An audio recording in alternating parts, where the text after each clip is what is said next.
Bismillah ar-Rahman ar-Rahim. Alhamdulillah Rabbil Alameen. Wassalatu wassalam ala Rasulil Kareem. Continuing on with our series of premarital course, today what we are going to talk about is a very profound the hadith of Rasulullah Sallallahu Alaihi Wasallam that says marriage is half of your deen. I'm sure all of you must have heard about it. This is part of session 2 of this premarital course that we offer.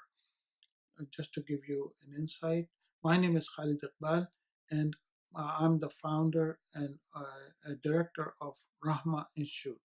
And we all do offer premarital course, very comprehensive premarital course to young people who would like to have it.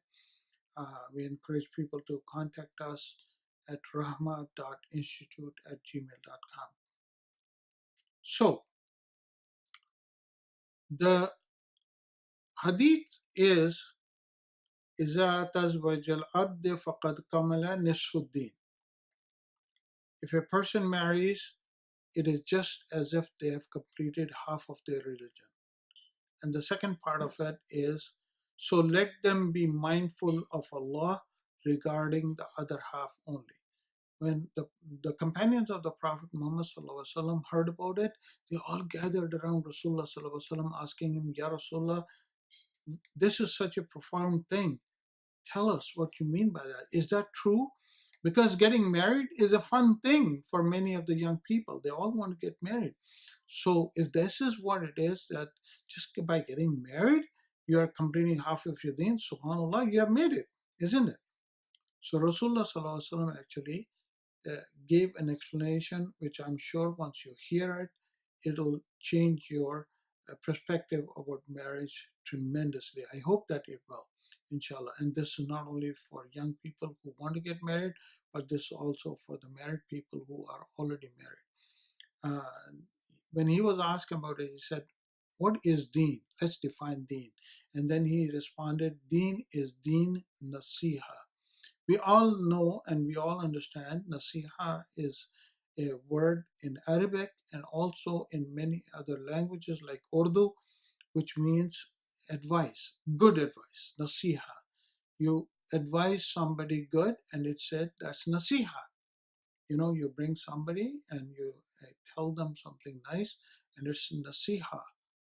So is it that a couple needs to advise themselves of good things? Yes, that is true. But then Rasulullah ﷺ also said and defined it with the root word nasih. That's the root word of nasiha. And he said that means perfecting something, purifying something, taking something to its full potential, sincere concern of Allah's creation, caring for something, trying to remove the imperfection in something. And then he gives some examples of that. Like a very sincere tawbah is called tawbatun nasuh. Same root word, naseh. Yeah, tawbatun nasuh. Pure honey is called naseh asal.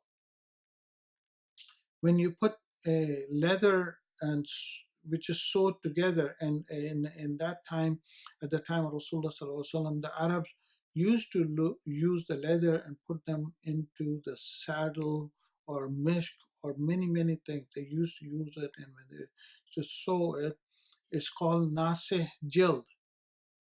A good tailor that used to sew clothes is called again naseh. So you understand, it is such a profound hadith that when you come together as a couple of husband and wife, it means that you are trying to perfect your union of coming together. You want to help each other to perfect that.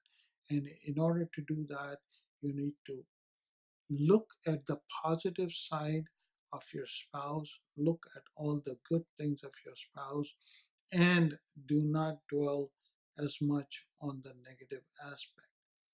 I conclude here. Subhanakallahumma bihamdika nastaghfiruka wa natubu ilaik. Inshallah, in the next session, we'll be talking about a couple of ayahs from the Quran that talks about marriages.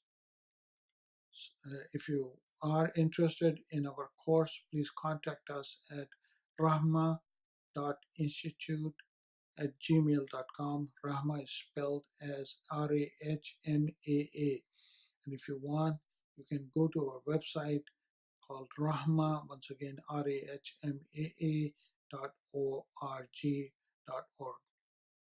سبحانك اللهم وبحمدك نستغفرك ونتوب إليك. السلام عليكم ورحمة الله وبركاته.